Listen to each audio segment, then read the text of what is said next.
Hey guys, this is Andrew with Rossmönster Vans. Today we're going to look at this Sprinter 170 4x4. It is not an extended van, it's just the regular 170. It's a pretty cool build. We did a lot of unique things on this one. So here we go, we're going to step inside.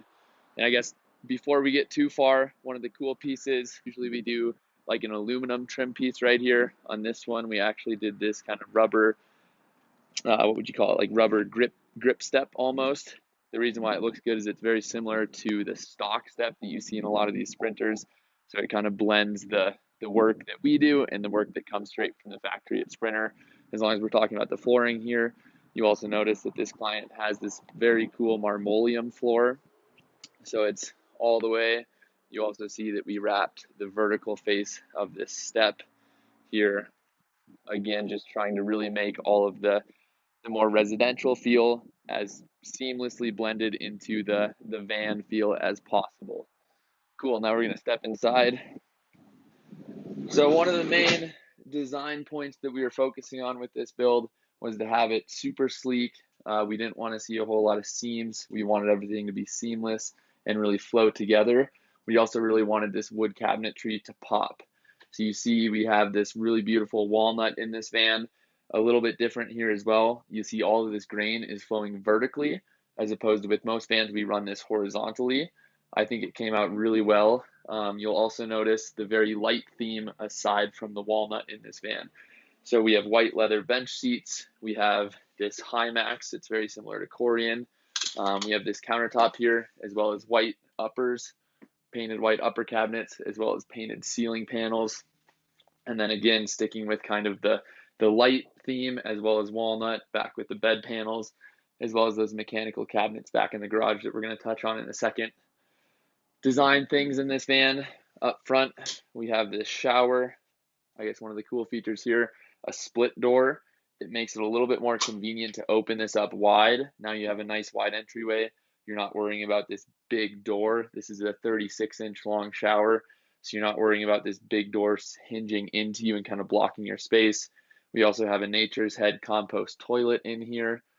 Another thing we added, if you can see this on the camera, we added this wood dowel here, which is totally removable.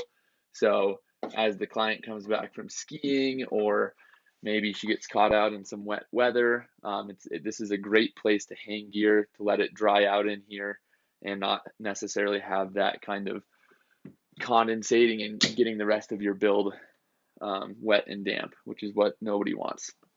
Moving back more into the kitchen galley here, you'll notice right behind this shower, we have a 15 by 20 Ruvati sink, the workstation that we do in a lot of our vans. Can't stress enough how much we love these. They are so functional. Also, the additional cutting board to make that more usable space is really nice. We also have a Ramblewood 2-burner propane stove here. Underneath, we have a 3-gallon propane tank. We keep those tanks on the exterior of the vans just for some added safety there. Also, we got these drawer banks, pretty standard, just 4 drawers going down. It's going to be great for storage use. And then again, our 4.6 cubic foot isotherm fridge in the door, not the drawer option. Tons of storage there for food and other goodies. Another kind of unique thing about this space, and again, trying to keep things as kind of minimalistic and seamless as possible, you will notice that you don't see any switch panels in this van. So what we did is we hid that in this upper cabinet. So once you open it up here, you see that it's kind of tucked away up top. Underneath, you still have usable storage.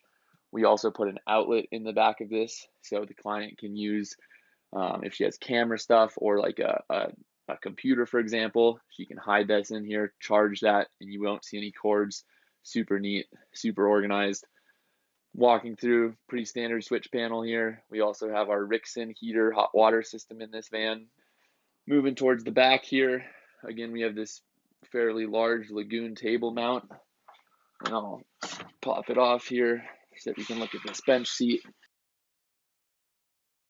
So again, talking about these bench seats, it's really cool. I really like the feel of this van. It's very open. I mean, I know I'm kind of jumping around here, but we have 3 windows on the driver's side, so there is a ton of natural light. You also notice all of this floor space that we have in the center of the van, We're both in here right now, tons of room. We could even practice social distancing. Um, but it is a very open floor plan. You'll notice on the left side of this bench seat, we have this flip up extension piece, as well as a small throw cushion that goes on there.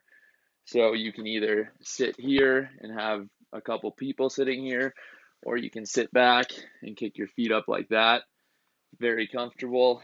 Again, it's very similar to what we do with our countertop extensions. It just has those two latches. It flips down. And then again, similar to other builds that we've done, but a little bit more unique, we have this backrest flip around. And with some of our other builds, we would have this be a trifold, so you would actually sleep lengthwise. The cool thing about this design is it's just one backrest that flips over, and now they're going to sleep widthwise. So that's why we have this bench seat running the full width of the van. A little bit confusing with that bench seat over there. I would probably put your head over there or on this side, and your feet would kind of get tucked into that smaller area.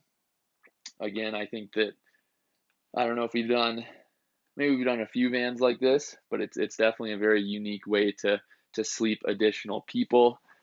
And again, this just folds up and around, and that's the bed mode. Underneath here, we have our storage. You see right there, we have our two heater vents, the blowers coming out for the Rixen heating system. And then we'll step back into the back, and we're going to talk about that garage area. So now step into the back of this van. And again, kind of talking about the overall goal of this van. We wanted everything to be seamless, but we also wanted really high functionality, similar to what we do with all of our vans. So looking at the garage area, right now we for sure have a lot going on. You see we have our electrical cabinet, our power cabinet, our outdoor shower hookup. You also notice we have these ski racks, as well as a hole in the back of that bench seat, so you can put your long skis all the way lengthwise back there, and you don't have any interference. Just to give you guys an idea, there's roughly 5 feet of length right here. So I guess some skis will fit depending on the ski. I ski a larger ski, so that's why we had that kind of design conversation to open up that bench seat so that you can run things all the way in.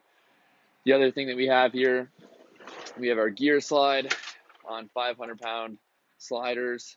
These are definitely sweet for tons of usage. You can put boxes on here, bikes on here in the summer. This client specifically, you'll notice that in the winter, she's going to have her skis on stuff on the racks here, and she's going to have boots, other gear on this side.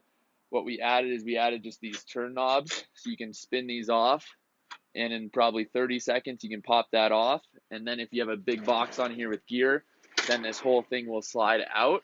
At the end of the day, you would load up the tray, slide that back in, come back here, tighten these knobs back on, and then put your skis on there and you're good to go. So kind of additional function out of that. We also mount things to L-track here whenever we can. So in the summer, when she's probably not going to be using the ski racks, she can hook D-rings on there, do whatever she wants, help tie things down, make sure things are secure. Talking about systems in this van, on this side, we're going to start with our electrical. This van has 340 amp hours of AGM SuperCycle batteries. It has a 3,000 watt inverter. It has 200 watts of solar on the roof. We use ZAMP panels for this van, which is a sweet little upgrade we did here. And then talking about water systems, on this side, again, we have the outdoor shower.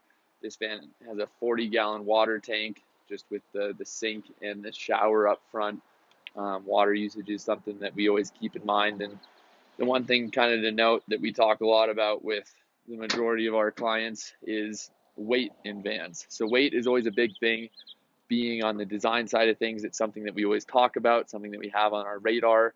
And as we kind of progress through the build process, we're always thinking about design decisions and certain material choices, and how to really save on weight. With water tanks, for example, 40 gallons is a ton of weight to have in a van. And what we usually tell clients is, yes, it can be nice to have 40 gallons. Say you're going to go on a large trip, maybe you fill it up, but that doesn't mean when you're driving around, maybe you're going for a weekend trip, maybe you don't need a full 40 gallons. You can just fill it up to 30 or 20 or however much you think you're going to need. And so you don't necessarily drive around with full water tanks all the time. And that's something to keep in mind, whether you guys are going to be building with us or doing your own build. If you guys have the space for larger water tanks, and again, it's totally use case, but sometimes that's a nice thing to do, is just get a little bit more water storage. I'm talking about other features in this van. They have these rear kind of little storage cubbies, which are nice for like extension cords or maybe a hose, so you can fill up your water wherever you're at on the road. Other things that I kind of forgot about on the inside are lighting zones. So you see we have these under cabinet lights, which is really nice kind of mood lighting as well as spot lighting for that kitchen. And then on the passenger side here, we also have those reading lights, which are cool, and I'll show you. You just press those, they turn on. You press those, they turn off. This van also has FlareSpace in the rear, so this bed will be sleeping widthwise, and they have half sliders in those flares, as well as venting windows up front in the passenger door, as well as in that middle seat or the middle bay by that bench seat.